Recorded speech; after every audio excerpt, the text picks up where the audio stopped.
गाल हले पे नमाज जी यादा कन विसरी वई अहमियत नमाज जे मौजूअ ते ही जलसो आ गाल पियो क्या त पेरे आसमान जा मलाइका क़याम में बीठा यादा न सबक मिड़े गाल खुली त तौहीद में हलिया वियासे असल मौजू बियो आ मोटी चो अहमियत नमाज अल्लाह अकबर पेरे आसमान जा मलाइका जडी को बीठान क़याम में हिन महल भी बीठान छो त मलाइकन जो वुज़ू भी न भजंदो आ मलाइकन के चेल में सूर भी न पवंदो आ नूरानी फरिश्तान असां जो ये बीहूं त कलाक में किरी पऊं असां में हाल कमजोरी आ असां काडे भी सघंदासीं 5 कलाक मलाइका जडी को बीठा न हाणे भी बीठा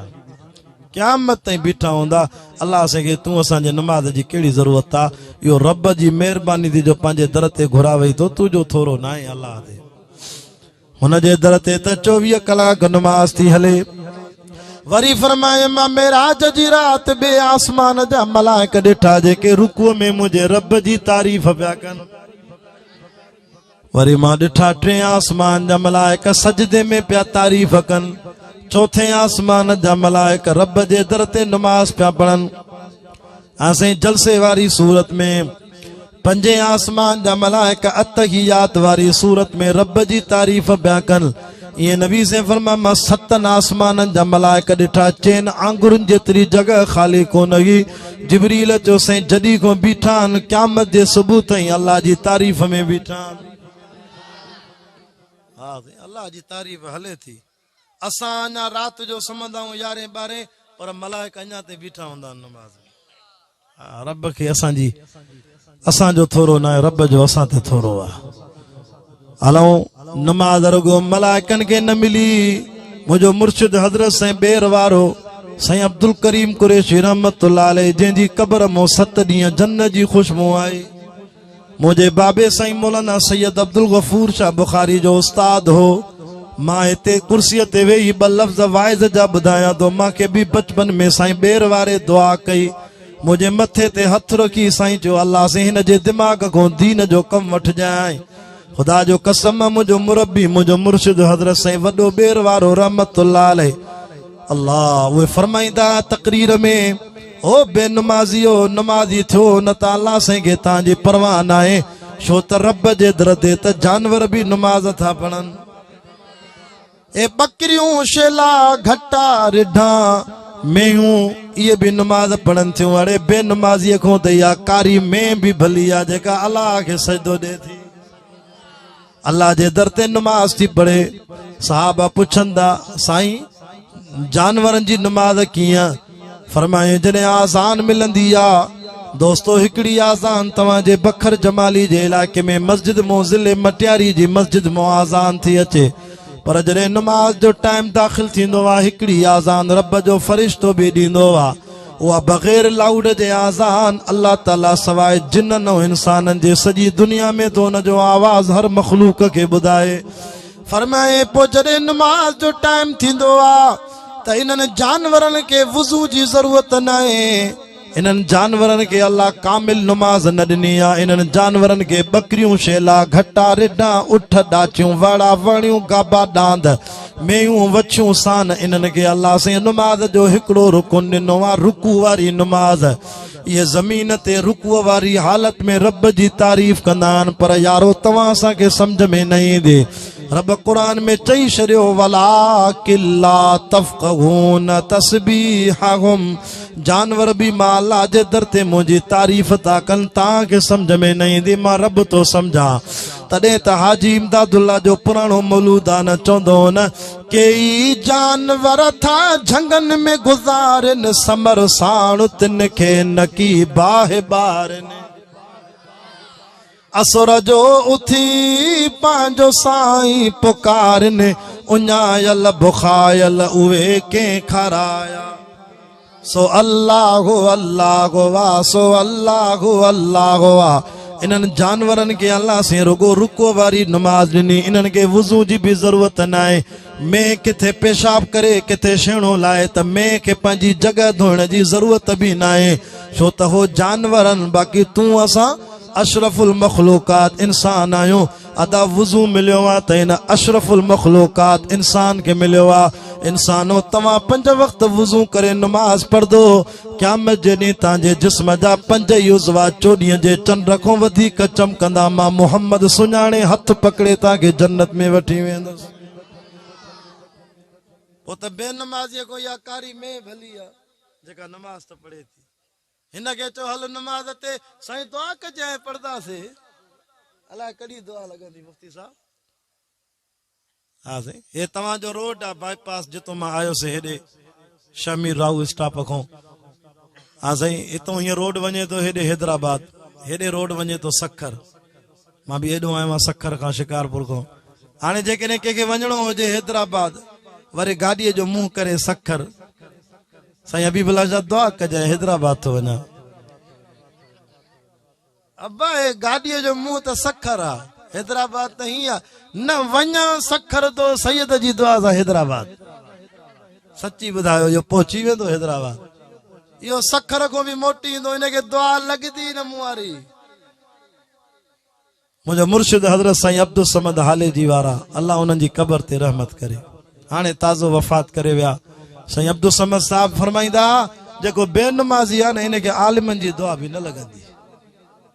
भली तू तावीज़ वठंदो आ मौलविन को वजीफा वठदो आ त मन कम थे पर नमाज न तो पढ़े तो वजीफो भी असर न कंदई जेके खुदा जे फर्द जो ख्याल ना है अरे करबला में त मुझे सुने इमाम हुसैन तीर नौ तलवारुन जी बरसात में नमाज पढ़ी दिखारिया हुसैन करबल में पढ़ो कुरान हुसैन तीरन में अनेती नियत जेके हैदरी नुए बैयत मथे करे जो सुभान अल्लाह असा सिद्दीकी असा फारूकी असा ओस्मानी असा हैदरी असा चौंदा न हुसैन हाफिज हुसैन कारी हुसैन हक जो इमाम आगे हुसैन गाजी पको नमाजी हुसैन जो ताली मकाम आगे हैदरी तो खुद चाहे जे कोप ते नमाज थी वने यारन जी महफिल में नमाज थी वने सलाम मुझे करबला में इमाम आली मकाम के जो शिमिर के चवे तो शिमिर पलीत जंग बंद कर नाने मोहम्मद जी नमाज जो टाइम थी वियो टे पारी जी नमाज थी कज़ा थे तारीख़ करबला जे किताब में लिखल आ त इमाम हुसैन 5 मुहर्रम ते चयो ज़ालिमो जंग बंद कयो त नमाज पढ़ो शिमिर तो चे न पढ़ न जंग बंद न कंदा से इमाम हुसैन तो चे ठीक आ मुझा मुजाहिद घणा बचाओ चेसे 40 ॼणा बचान तवा जा सिपाही अहल बैत दे काफिले जा चे 20 ॼणा ज़ालिमन जे मुंह तीर न तलवार न खंजरन सा मुंह दियो 20 ॼणा मैदान करबला में नमाज माफ नाए अचो पानी नथो मिले तो खैरा फतयम्ममू सईदन तय्यबा करबला जी मिट्टी पाका मुझे नाने नबी जी शरीयत पानी न मिले तो मिट्टी सा तयम करे बे नमाज नाए छड़ने वाह सोना हुसैन मैं तुझी अजमत तो कुर्बान वना तीर नौ तलवार नौ खंजरन जी बरसात में करबला में मुझे सोने हुसैन नमाज पढ़ी दिखाया तड़ी चे तो जिसकी हिम्मत पर अलीउल मुर्तजा को नाज था उस नवासे पर मोहम्मद मुस्तफा को नाज था यूं तो सजदा करने वाले बहुत गए सारे बंदे पर हुसैन इब्ने अली का और ही अंदाज था शिमर जरा ठहर जा मुझे सजदा तो कर लेने दे हक का करूं शुक्र अदा मुझे सजदा तो कर लेने दे सर भी कटाना मेरा घर भी लुटाना मेरा एकदम जरा ठहर जा मुझे सजदा तो कर लेने दे न मस्जिद में न मंदिर में न बैतुल्ला के दीवारों के साए में नमाज इश्क अदा होती है तलवारों के साए में ऐसी हमारी मस्जिद में ड्रिगा नफल पढ़ो रमजान में सोली गाला तीर नौ तलवारों नौ गोलिन जी बरसात में नमाज पढ़ण मुझे शहीद खालिद महमूद जी नमाज सचो हुसैनियो अल्लामा राशिद महमूद जो बाबो जे सुबह जी फजर जी सुन्नत में अल्लाह अकबर सोने उमर वांगुर फजर जी नमाज में सखर में गोलिन जी बरसात में भी सोने हुसैन वांगुर नमाज में शहादत जो मौत नसीब थियो इहो भी मुंहिंजी जमात जो एजाज़ आ। नारो ताणी ॿुधा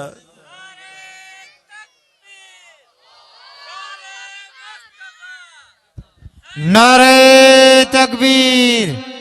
नारे तकबीर। अल्लामा डॉक्टर खालिद महमूद जुमरो जिंदाबाद, अल्लामा डॉक्टर खालिद महमूद जुमरो, नारे तकबीर। अली बाबा नबी नाना थकजी पिया त दुआ घुरा जेके थकजी पिया ॿई हथ मथे करे जो सुभान अल्लाह। ॿ टे यार आहिनि मुंहिंजा। अली बाबा नबी नाना शराफत हो तो ऐसी हो चले खंजर करे सजदा इबादत हो तो ऐसी हो। अल्लाह अकबर। मुझे महबूब साईं फरमायो सल्लल्लाहु अलैहि वसल्लम अड़े बेनमाज़ी को तो ये किविलियूं ऐं माकोड़ा भी भलान जेके नमाज पढ़दान। बेनमाज़ी तोखों त कारीड़ नांग भी भलान नांग भी नमाज पढ़दान। या गाल बुधी साहबा परेशान थी विया या रसूल अल्लाह डेडर मच्छियूं नांग किविलियूं माकोड़ा से कियां नमाज पढ़दान। फरमा इन्हनि के अल्लाह ताला क़याम न ॾिनो, इन्हनि के अल्लाह ताला रुकू न ॾिनो। ये जानवर जेके ज़मीन ते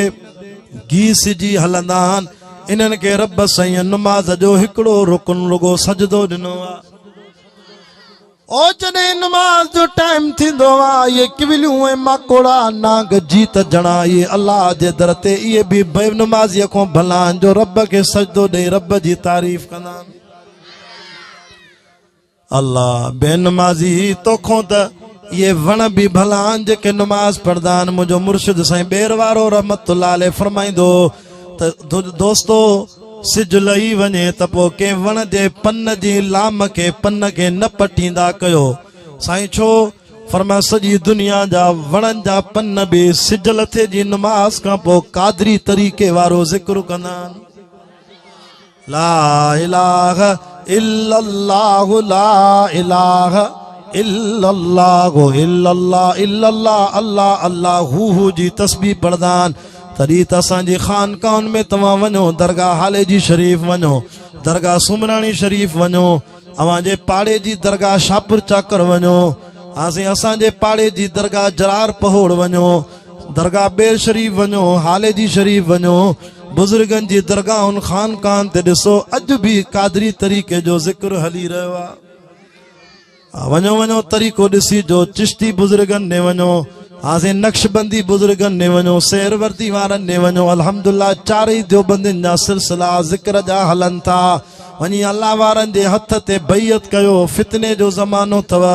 मता ख़ात्मो ईमान ते न थिए के अल्लाह वारे जे हथ ते बैयत कंदे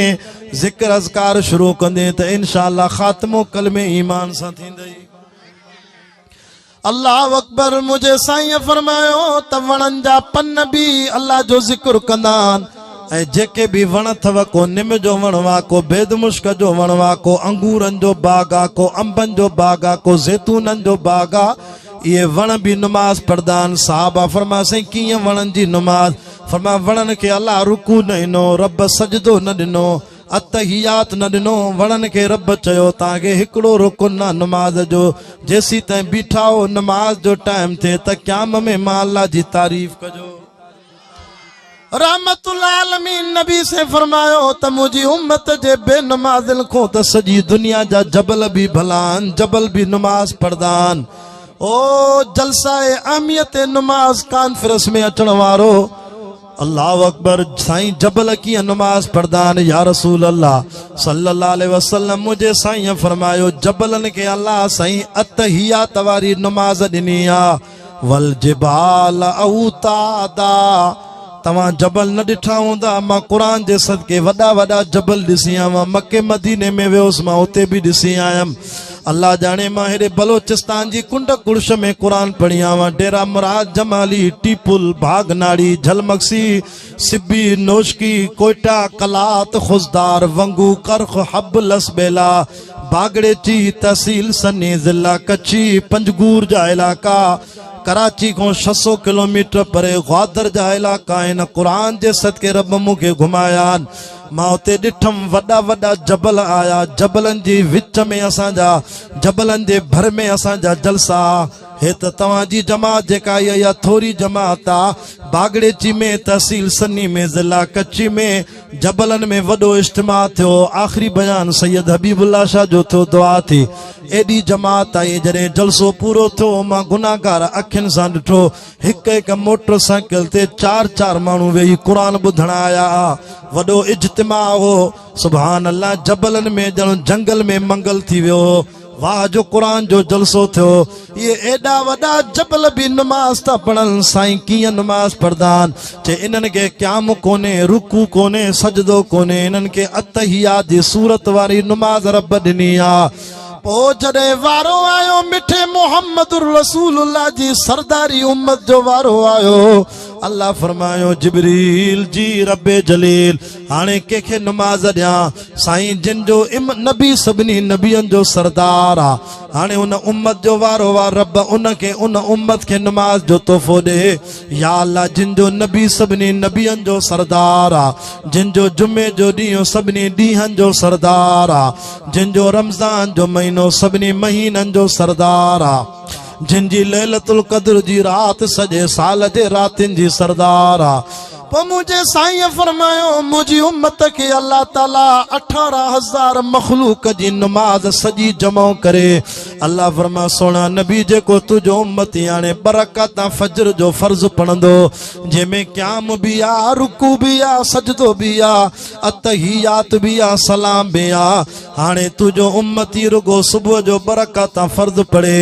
सॼी दुनिया जी 18,000 मखलूक सॼी ज़िंदगी मां अल्लाह जी तारीफ़ करे उन्हनि जी इबादत जो सवाब घटा तुझे उम्मतीअ जे 2 रकातुनि जे फर्ज़ जो सवाब सॼी मखलूक जी इबादत खां मथे आहे छो त ॿियनि खे कंहिंखे रुकू मिलियो कंहिंखे क़याम मिलियो कंहिंखे सजदो मिलियो कंहिंखे अतहियात मिलियो लेकिन जामियो इबादत वारी नमाज़ मिली त महबूब जे उम्मतीअ खे मिली वो पढ़बी नमाज़ तॾहिं मां खुतबे में पढ़ियो अक़िम सलात लिदुलूक शम्स इला गसक़िल लैल तव्हां असांखे ॾींहं राति में अल्लाह से घणियूं नमाज़ा ॾिनियूं ॾाढा 5 ॾिनई 5 पर सवाब 50 जो लिखाईंदो छो त तोहफ़ो 50 जो मिलियो हे त महबूब थोरी घटि ताब कराई मोटी आयो मूसा नबीअ चयो सोना मूंखे ख़बर आहे 50 न पढ़दई कुझु उम्मत ते हल किड़ाप करा साईं वञे पियो वरी अचे पियो वञे पियो वरी अचे पियो 50 मूं 45 40 35 30 20 25 20 15 10 5 हा साईं 9 दफ़ा नबी आयो वियो हर दफ़े अल्लाह जो दीदार पियो थिए हेॾे जॾहिं 5 थियूं त मूसा नबीअ चयो या रसूल अल्लाह 5 बि न पढ़दई मां शदात कोट में वाइज़ कयो हिकिड़ो कुराड़ो थियो चइसे मूसा नबीअ जा असां ते थोरा थिया चइसे मूसा नबीअ जा थोरा थिया जो 50 मूं 5 कराए पर आयूं अहिड़ा निभागा जो 5 बि नथा पढ़ूं हा साईं मौलवी हिकिड़े तकीर कई असांजे इलाइक़े में बरोच घणा आहिनि कंदकोट कश्मीर पोइ बरोचनि जे इलाइक़े में तकीर कई चई जेको नमाज़ न पढ़ंदो उहो सूअर आहे त बरोच थिया गिरी गिरी वठोड़े मुला खे असांखे सूअर थो चए त मौलवी चयो हाणे त मूंखे मारींदा कम खे ठाहे चई अबा तव्हां 12 महीने त पढ़ंदा हो न ईद नमाज़ न पढ़ंदा हो हा ईद पढ़ंदा आहियूं चए पोइ तव्हां सूअर छो रहियो सूअर ॿिया जेके ईद बि न पढ़ंदा तव्हां 12 महीने वारा त आहियो न अल्लाह बरोज गिरी करे न ख़ैर न आहे अल्लाह चओ इंशाअल्लाह असां रोज़ानो 5 वक़्त पढ़ंदासीं हिकिड़ो वरी चए असां जुमे ते पढ़ंदासीं मां चयो मानी बि जुमे ते खा न मानी रोज़ खाईंदासीं मां चयो नमाज़ बि रोज़ पढ़ंदासीं ईअं न साईं जंहिंजो खाइजे तंहिंजो ॻाइजे अन्न रोज़ खाऊं था त अलाह खे सजदो बि रोज़ ॾींदो ऐं सोचो त सयूं सुबुह जी नमाज़ में 15 मिंट लॻंदा आहिनि ज़ोर में 10 मिंट असर में 10 मिनट, मगरिब में 15 मिनट, इशा में 15-20 मिनट, इएं समझो 24 कलाकनि में हिकिड़ो कलाक त रब खे ॾियो। हा साईं, अल्लाह ॾिनई 5। हा छा चए त मूसा नबीअ चयो 5 बि न पढ़दई। अल्लाह जे नबी चयो मूसा कुझु त सोच कर, चवे तो 5 मूं बि घटि कराया। मूसा यको अधु अधु अधु थींदो आयो, 5 जो अधु 2.5 थींदो आ। 5 जो अधु 2.5। मूसा हाणे जो अल्लाह खे चवां त पोइ 2.5 नमाज़ कीअं पढ़दा मुंहिंजी उम्मत। मूसा नबी तो चए या रसूल अल्लाह मुंहिंजो 2.5 ॾे ख्याल ई न हो। असुल में मां आशिक आं अल्लाह जे नूर जे दीदार जो। मांखे त रब नूर पंहिंजो ॾेखारियो पर बेहोश थी किरी पयमि। फलम्मा तजल्ला रब्बुहु लिल जबल जअलहु दक्कन व खर्र मूसा सइक़ा। चयोमांसि रब अरनी रब दीदार त कराए। इहो सवाल मूंखे जुगाए न पियो पर इश्क में करे वेठमि। पर चए फ़क़ाल लन तरानी, न ॾिसी सघंदे मूसा तोखे उहे अखियूं ई न ॾिनियूं। जेकॾहिं दीदार वारियूं अखियूं ॾिनियूं त उन यतीम नबीअ खे ॾिनियूं जेको काइनात जो सरदार आ, जेको मुहम्मद बि त अहमद बि, हामिद बि त महमूद बि, कासिम वा आकिब वा, फातिह वा, हाशिर वा, रशीद वा, मशहूद वा,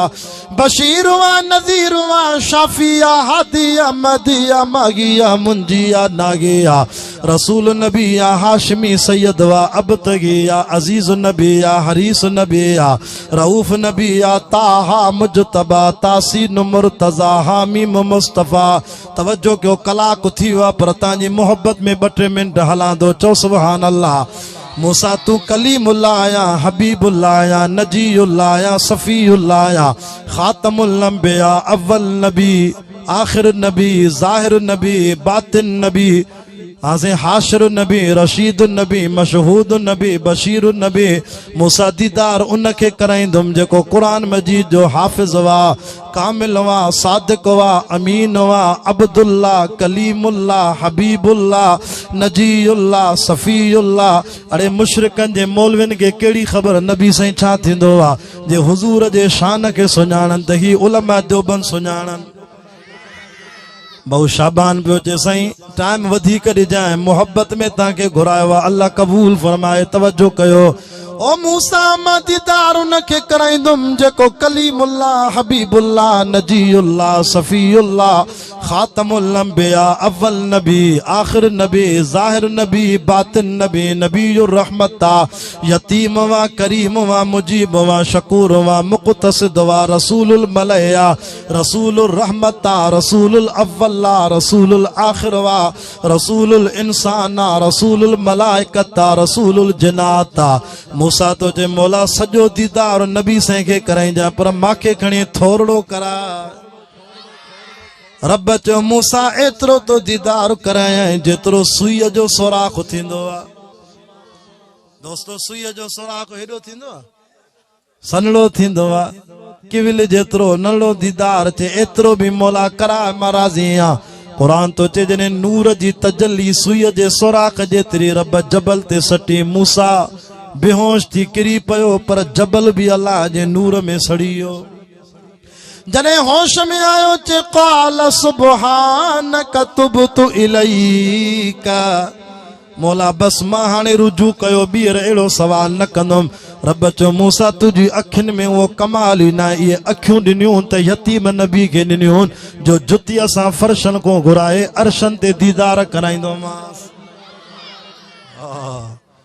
अल्लाह अकबर। दोस्तो पोइ मूसा नबी तो चए मां ॾिसी त न सघियमि पर मुंहिंजा सोना मोहम्मद सल्लल्लाहु अलैहि वसल्लम तूं हर हर वञे तो नमाज में घटता पे कराइण, तूं अल्लाह जो दीदार तो करे, अल्लाह तुझो दीदार करे, अल्लाह जे नूर दी तजल्ली जो अक्स मुंहिंजा मोहम्मद पाक वज़ा जे चेहरे वारा तुझे नूर में वो अक्स तो नजर अचे चेहरे में, तूं रब जो दीदार करे, मां मूसा तुझो दीदार कयां, मुंहिंजूं सिका लहनि पयूं हर हर। तॾहिं त इश्क में ख़बर ई न पई त को 5 जो अधु 2.5 थींदो आहे। दिलि चए पई वरी ॿीहर साईं वञे। इहा बि ॻाल्हि विसरी वई इश्क में त पंजनि जो अधु अढाई थींदो आहे मां बजा वरी ॿीहर वञे अल्लाह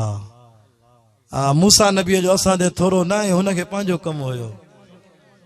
बाक़ी असांखे जे लाइ पंज नमाज़ूं जो थियूं त रब आवाज़ ॾिनो ला तब्दील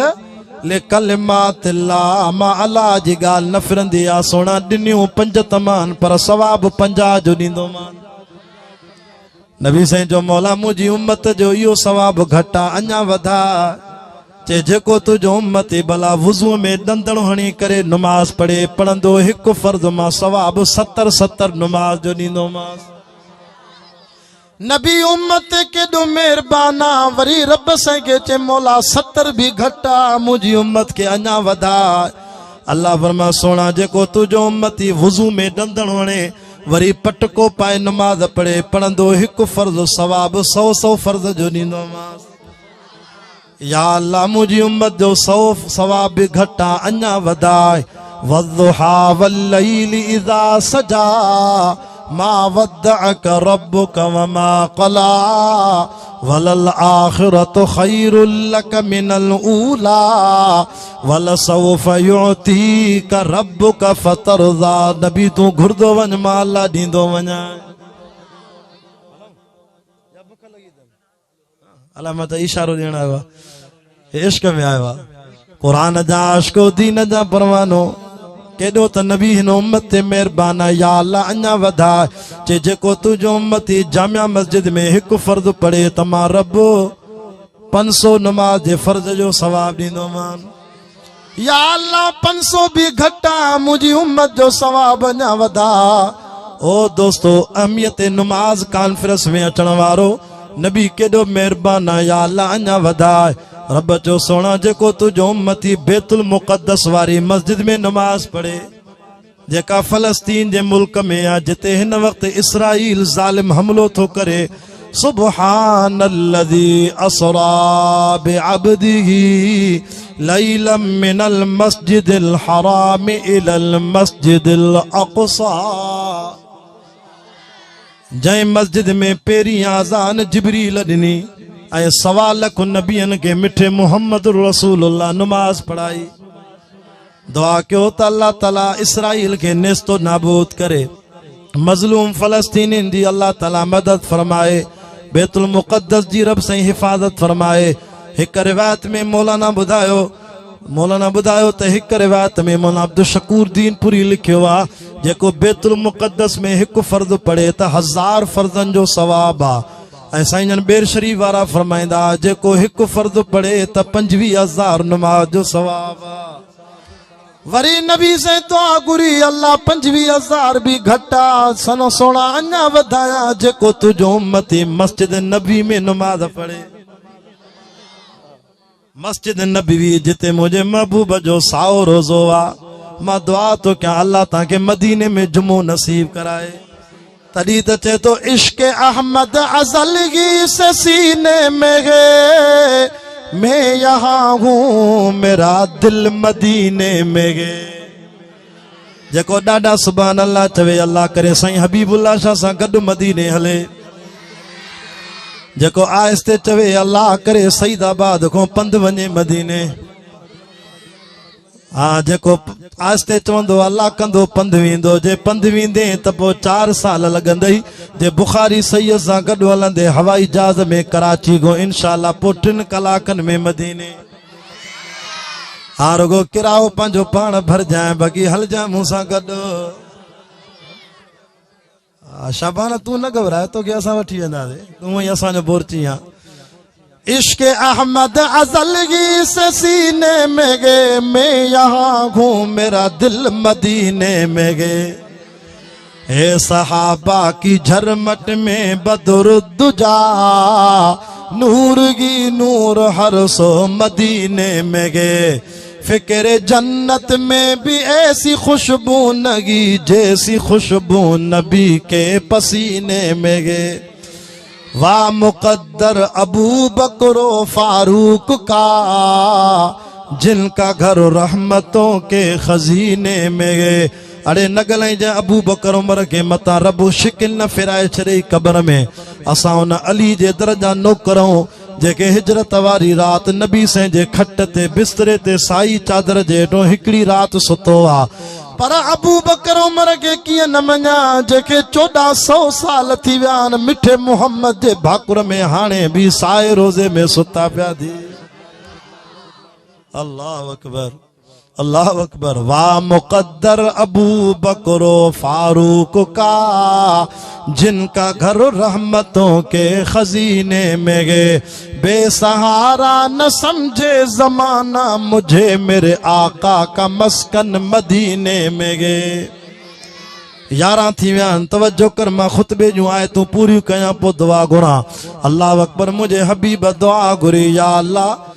मुझी उम्मत जी नमाज जो सवाब वधाए ते जेको मदीने में नमाज पढ़े मदीने जे मुसल्ले जो पहिरों पेशमा मोहम्मद रसूलुल्लाह ॿियो पेशमाम अबू बकर सिद्दीक टियों पेशमाम हजरत उमर फारूक चौथों पेशमाम हजरत उस्मान गनी पंजों पेशमाम मुझो मुर्शिद अली। इन मदीने जी मस्जिद में जेको हिकु फर्ज़ पढ़े मां रब 50,000 फर्ज़ जो सवाब ॾींदोमांसि।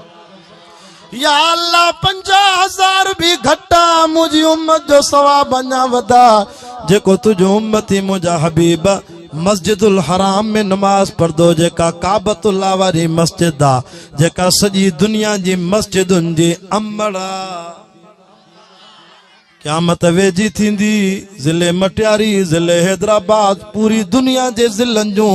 तालकनि जूं यूसिन जूं ॻोठनि जूं मस्जिदुनि जी ज़मीन वकोड़ जी वञी बैतुल्लाह वारी हरम पाक जी मस्जिद सां भाकुर पाईंदे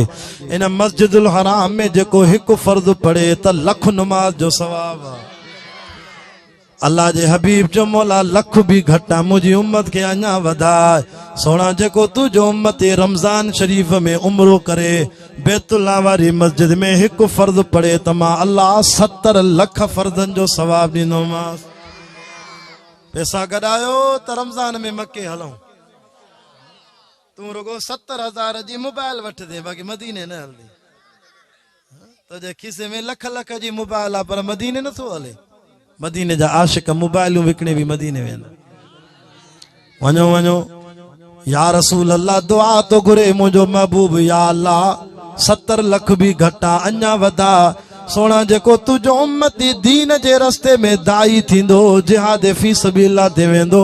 जे इखलास हूंदसि त मां अल्लाह हिकु नमाज़ जो सवाब करोड़नि में भी ॾेई थो सघां। असां तव्हांखे घणियूं नमाज़ मिलियूं 5 असां आज़ान घणा वक़्त ॾींदा आहियूं हिकिड़ा वरी 3 वक़्त ॾींदा आहिनि 2 पारी ऐं 3 पारी गॾे पढ़ंदा आहिनि न सिजल थे ऐं सोमाणी गॾे पढ़ंदा आहिनि खफ़ो ई तोरो पर अल्हम्दुलिल्लाह असां देवबंद जमात वारा 5 वक़्त नमाज पढ़ंदा आहियूं 5 वक़्त आज़ान ॾींदा आहियूं असांजा 5 ई वक़्त नमाज क़ुरान में साबित आहे। फजर जी नमाज कुरान में लिखल आहे इन क़ुरान अल फजर कान मशहूदा नबी फजर जी नमाज में कुरान घणो पढ़दो कर छो त आसमान को मलाइक भी लही ईंदा आहिनि तुंहिंजो कुरान ॿुधण लाइ। इन करे पंहिंजे पेशमाम खे चओ त फजर नमाज में किरायत घणी करे असां वटि जहिड़ा जमाती टोटरी ओढ़ा पेशमाम फजर में पढ़दे कुल अल्लाह अहद ऐं इना तैना जहिड़ा रूह तेड़ा ख़त्म आहे। हज़रत उमर साईं फजर जी नमाज में किताबनि में अचे तो सूरत यूसुफ सॼी पढ़दो हो सूरत यूसुफ 12 रुकू मुनो सिपारो साईं मुनो सिपारो साहबी चवंदा असां निंड में उथंदा हुआसीं इस्तंजो कयूं ॾंदण हणूं वुज़ू कयूं सुन्नत पढ़ूं अचूं त हज़रत उमर जी अञा पहिरीं रकात हले थी। मुंहिंजो बाबा साईं मौला सैयद अब्दुल गफूर शाह बुखारी हाणे भी 78 साल उमिरि अथसि तॾहिं ते वेही बुखारी जा सबक पढ़ाईंदो आहे। हिन साल भी असां वटि दौरो हदीस हले थो खानपुर में अल्लाह जाने बाबा साईं चइबो मां 16 साल बेर शरीफ में पढ़ियमि भी पढ़ायमि भी साईं वॾा बेर वारा भी फजर जी नमाज में अधु कलाक वठंदा हुआ वॾी किरायत कंदा हुआ। इश्क हो न क़ुरान सां इश्क हुजे न साजर अची जो क़ुरान पढ़नि त वाह जो मज़ो असां काथे मस्जिद बेर जी काथे अंदर मदरसो साईं जो उते आवाज़ ॿुधंदा हुआसीं। अल्लाह इश्क इनखे चइबो आहे। तॾहिं त हज़रत उमर खे अल्लाह ताला शहादत ई फजर जी नमाज जी क़ुरान पढ़ंदे नसीब कराई फर्ज़ में चओ इंशाअल्लाह असां बि साजर उथंदासीं पेशमाम खे बि चवंदासीं घणो क़ुर पढ़ छो त फजर जो उहे मलाइक लहंदा आहिनि जेके सॼो ॾींहुं तव्हां असां सां गॾु हूंदा टेपारी ताईं वरी टेपारी नमाज़ थींदी वरी ॾींहं वारनि मलाइकनि जी ड्यूटी पूरी थींदी वरी राति वारा मलाइक ईंदा हाफ़िज़ु अला सलावात नमाज़ुनि जी हिफ़ाज़त कयो आख़िरी ॻाल्हियुनि तवजो वसलावातिल वुस्ता अल्लाह ताला फरमाए विची नमाज़ जी पारत अथव मुनाफ़िक जी निशानी आहे मुनाफ़िक हूअ टेपारी नमाज़ कज़ा थींदी आहे पंहिंजे दिलि ते हथु रखो तव्हां को टेपारी वञे त सम्झो मतां मुनाफ़िक न थी वियो आहे तंहिं करे टेपारी नमाज़ कमकार जो वक़्तु हूंदो आहे घणनि माण्हुनि को जमात हली वेंदी आहे सुस्ती न कंदा कयो क़ुर तो चए फवैलुल लिल मुसल्लीन वेल वादी जहन्नम जी मां रब तयारु कई आहे जेके नमाज़ में सुस्ती था कनि जेको नमाज़ न पढ़े उहो त वॾो बेईमान आहे उनजो त रब हशर ई हामान सां फिरोन सां वञी कंदुसि रब उनजो हशर वञी हिन काफ़रनि सां कंदुसि अल्लाहु अकबर हाँ बाक़ी जेको नमाज़ न पढ़े इहो त वॾो गुनाहगार आहे जेको सुस्ती करे उहो बि गुनाहगार आहे अल्लज़ीन हुम अन सलातिहिम साहून जेके नमाज़ में सुस्ती था कनि मुंहिंजो मुर्शिद अली आज़ान ॿुधंदो त मदीने में के जाइ ते नज़र न ईंदो अली मस्जिद में नज़र ईंदो अली को पुछनि था अली जन्नत में मज़ो कन मस्जिद में मज़ो मुंहिंजो सोनो अली तो फरमाए जन्नत में एॾो मज़ो न आहे जेॾो अल्लाह जे घर में मस्जिद में मज़ो आहे अली शो चे जन्नत में वेंदुमि त अली को अली जो नफ्स ख़ुशि थींदो आज़ान ॿुधी मां अली मस्जिद में ईंदो आहे त अली को अली जो रब ख़ुशि थींदो आहे जंहिंजो रब तंहिंजो सभु जेके रब रखे तंहिंखे केरु चखे मां अलीअ खे अलाह मिली वियो त पोइ जन्नत बि अलीअ जी आहे न ॾिसो या ज़िंदगी साहबा जी असां बि आज़ान ॿुधी सिधो मस्जिद में नज़र अचूं दुकान बंदि कर भली को गिराक काविड़जी वञे न सौदो न ॾेसि चवेसि बाबा अल्लाह अकबर माना सभ खां रब वॾो आहे हयाल सलाह अचो नमाज़ ते हयाल फलाह अचो कामयाबीअ ते हाणे न कमाईंदुमि दुकान खे तालो हणंदुमि गिराकी रब ॾींदो छो त जेका कमाई ईंदी नमाज़ खां पोइ रब उन में बरकत कंदो तव्हां सिंध में ॾिठो आहे ताज पेट्रोल पंप ॾिठो अथव सभ खां वधीक गिराकी ताज पेट्रोल पंप जी आहे इहो ताज पेट्रोल पंप वारो असांजो दोस्त आहे इहो तबलीगी जमात जो साथी आहे मां साले पट में वाइज़ करे आवां उन सां मुलाक़ात बि करे आवां मां जो हाजी साहब सभ खां वधीक पेट्रोल तव्हांजो हले थो छांजे करे चइसि मां जॾहिं बि पेट्रोल पंप खोलींदो आहियां त अवल मस्जिद ठाराईंदो आहियां वरी मस्जिद ठाराए पहिरों पेट्रोल पंप शुरू न कंदो आहियां पहिरों मस्जिद में मौली साहब रखंदो आहियां जेको नमाज़ शुरू करे ऐं मां मुलाज़िमनि खे चवंदो आहियां नमाज़ जो टाइम थिए त वॾा बोर्ड हणो नमाज के लिए वक़फ़ा आहे ॾिठा अथव न बोर्ड वक़फ़ो आहे भली को पेचारे ते को वॾेरो भोतार छो न अचे हुनखे बि जो हल गाॾी का पेट्रोल न मिलंदई छो त नमाज़ लाइ वक़फ़ो आहे केर बि हुजे खणी वज़ीर आज़म हुजे बि हुनखे पेट्रोल न ॾिजो छो त नमाज़ जो वक़फ़ो आहे अल्लाह सभिनी को मथे आहे जंहिं ताज पेट्रोल पंप गिराकी जी परवाह न कई ऐं नमाज जी अहमियत खे मस्जिद जी अहमियत खे रब जे सॾ खे अहमियत ने रब चयो घबराए न सॼी दुनिया में पेट्रोल तुंहिंजो त वधीक आबाद कयां उनजा मुलाज़िम बि नमाज़ पढ़ंदा आहिनि सो तव्हां अलाह जा थी वञो रब तव्हांजा सभु मसइला हल कंदो पढ़ंदो इंशा अल्लाह रोज़ पढ़बी न इंशा अल्लाह असांजी नमाज़ फजर क़ुर में लिखल वरी फसुबहान अल्लाह ही न तुमसून वही न तुस्बिहून शाम जी नमाज भी कुरान में लिखल वलहुल हम्दु फिस समावाति वल अर्दि व अशिया व हीन तुज़हिरून रब तो फरमाए ज़ोर जो भी माखे याद कयो इशा भी माखे याद कयो इशा नमाज कुरान में ज़ोर कुरान में एडे वरी रब सो फरमाए जे तौफीक मिलेव त व मिनल लैल फतहज्जद भी रात जो तहज्जुद वारी नमाज भी पढ़ो तहज्जुद नबी जे मथों फर्ज़ आहे नबी पढ़ंदो नबी न पढ़े क़यामत ॾींहुं पुछा थे तूं असां ते फर्ज़ न आहे रब महिरबानी कई हलकड़ा पके न त असां टोटी फजर जो अलाए कीअं था उथूं तहज्जुद लाइ कीअं उथूं हे त रब महिरबानी कजो तहज्जुद असां ते फर्ज़ न कई न त राति जो निंड में उथण वॾी ॻाल्हि आहे फरमाए त जॾहिं फजर नमाज़ तूं जमात सां पढ़े थो त आसमान तो मलाइक जेके अचनि था उहे चवंदा असां सवाब लिखूं रात वारा मलाइक जिन जी ड्यूटी पूरी थी उहे चवंदा असां सवाब लिखूं पोइ रब ॾे वेंदा आहिनि या अल्लाह केरु सवाब लिखे रब तो चए जंहिं फजर नमाज़ जमात सां पढ़ी इन पंहिंजे नरम गरम बिस्तरे के छॾे शैतान के नाराज़ करे मां रब रहमान के राज़ी करे थधो पाणी आहे पोइ बि वुज़ू करे मुसल्ले ते आयो आहे। मलाइको लिखोसि मुंहिंजे बाने खे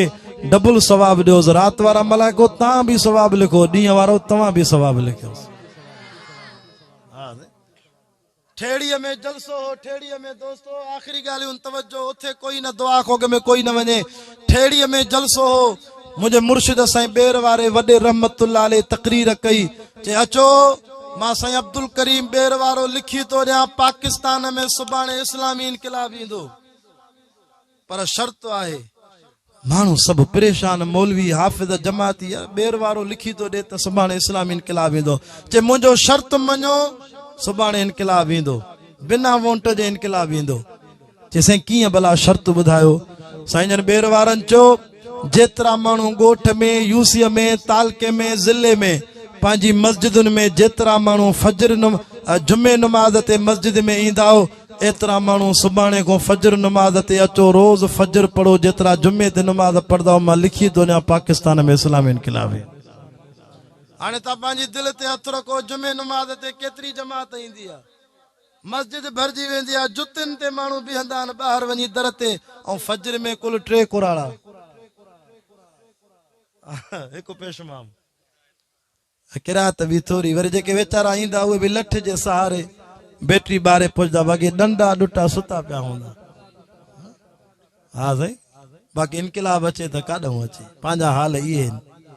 जुमे ते सॼी मस्जिद भरियल आहे, फजर ते 3 कुराड़ा बीठा आहिनि वीचारा। हालांकि घुर्जे त ईअं त इहे कुराड़ा वीचारा घर पढ़नि, छो त कमज़ोर आहिनि, ऊंधे में अचनि था। तव्हां जवान टाइट आहियो, तव्हां अचो न फजर ते नमाज़ में पहिरों तव्हां बीहो न, पर छा आहे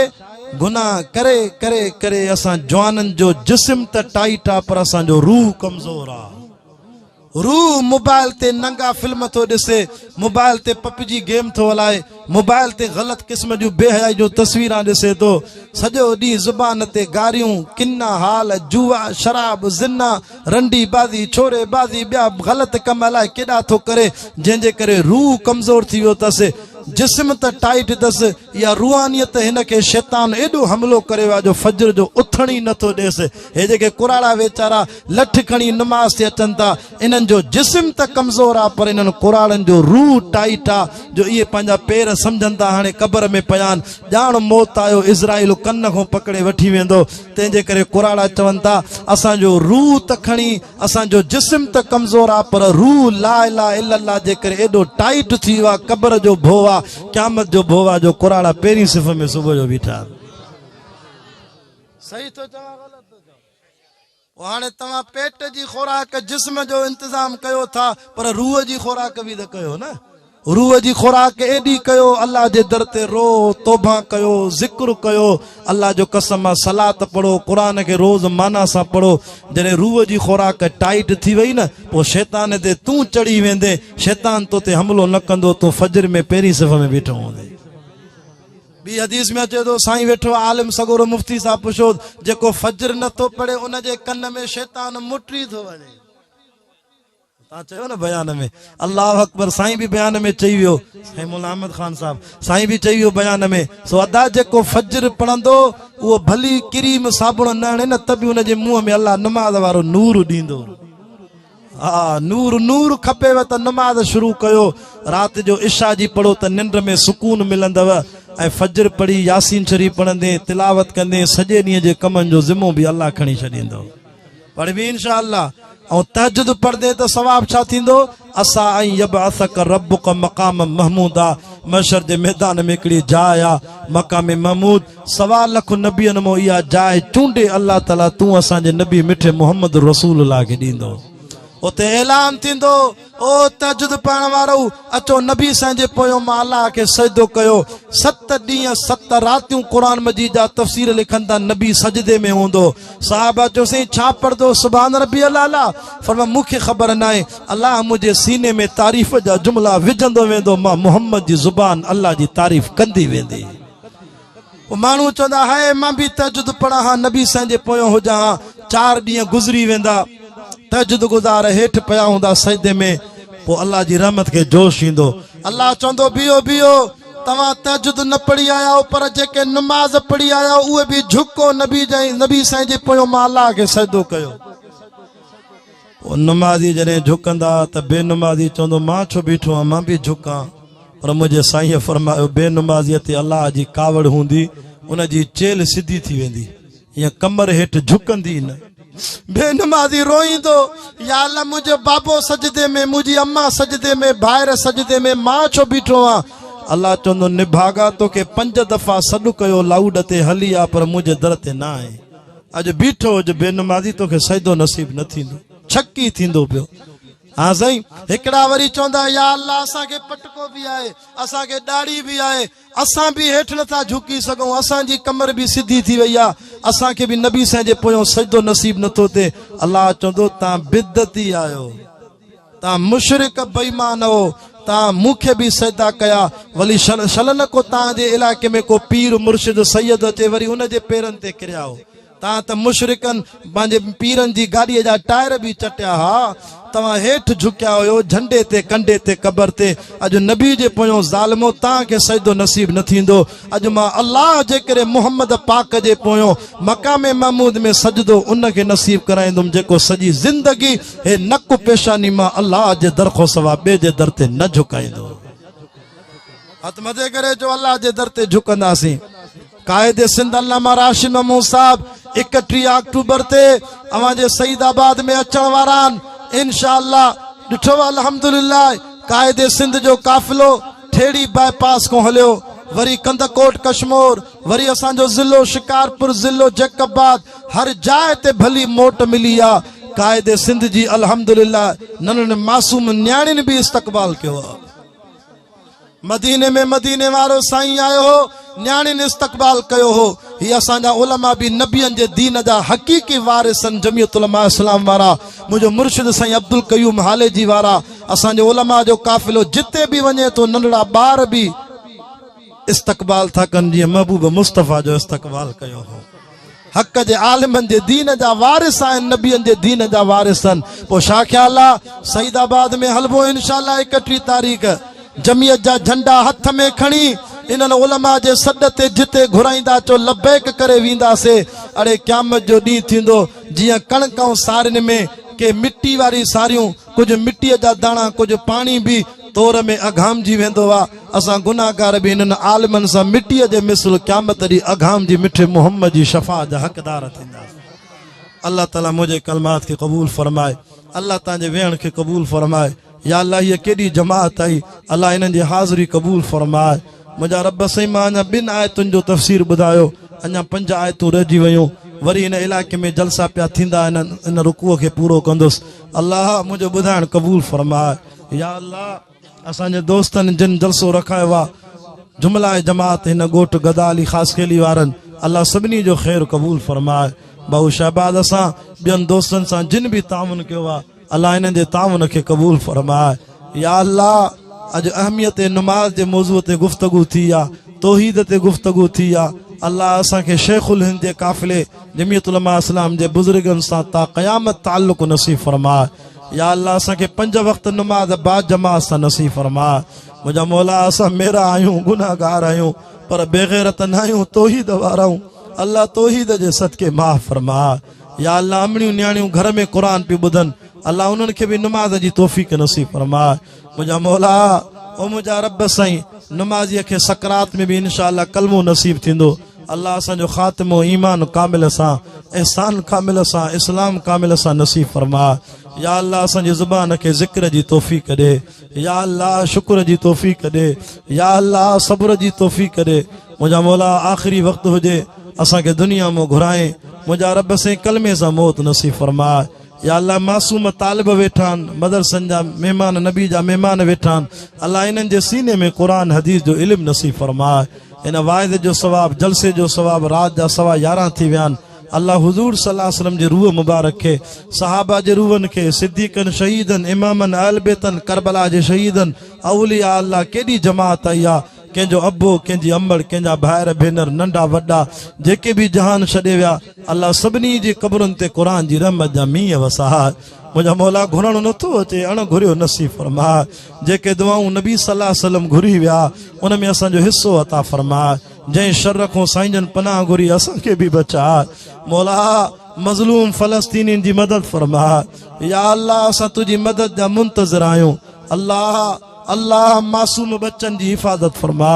अमणे न्याणियुनि जी झोल ख़ाली थी वई आहे अञा केतिरो इसराइल ज़ुल्म कंदो मुंहिंजा मौला उन जे हक़ में हिदायत लिखल आहे त ठीकु आहे न त यहूद खे इसराइल खे नेस्तो नाबूद फरमा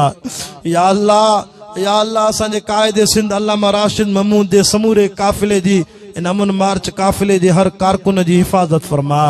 सईदाबाद में भी यो काफ़िलो ईंदो वरी हैदराबाद वेंदो वरी आख़िरी 2 नवंबर ते कराची में थींदो जिते क़ाइदे जमियत मौलाना फज़ल रहमान साहब भी ईंदा फ़लस्तीन जा सफ़ीर भी ईंदा या अल्लाह इन मार्च के रब साईं पंहिंजी हिफ़ाज़त सां पाए तकमील ते पहुचाए मुंहिंजा रब ओ मुंहिंजा अल्लाह इन सिंध के बाबुल इस्लाम बनाए हक़ वारनि आलिमनि सां ताल्लुक़ नसीब फरमाए आखिरी वक्त जे असांजो ख़ात्मो कलमे ईमान सां नसीब फरमा रब्बना ज़लमना अनफुसना व इल्लम तग़फिर लना व तरहमना लनकूनन्न मिनल ख़ासिरीन अल्लाहुम्मा आनिस वहशती फी क़ब्री अल्लाहुम्मा अरहमनी बिल क़ुरआनिल अज़ीम वजअलहु ली इमामन व नूरन व हुदन व रहमा अल्लाहुम्मा ज़क्किरनी मिन्हु मा नसीत व अल्लिमनी मिन्हु मा जहिलतु वरज़ुक़नी तिलावतहु आना अल-लैल व आना अन-नहार वजअलहु ली हुज्जतन या रब्बल आलमीन सल्लल्लाहु तआला अला रसूल खैर खल्क़िही मुहम्मद व अला आलिही व सहाबिही व अज़वाजिही व अहले बैतिही व औलादिही अजमईन सुम्मा अजमईन बिरहमतिक या अरहमर राहिमीन ला इलाहा इल्लल्लाहु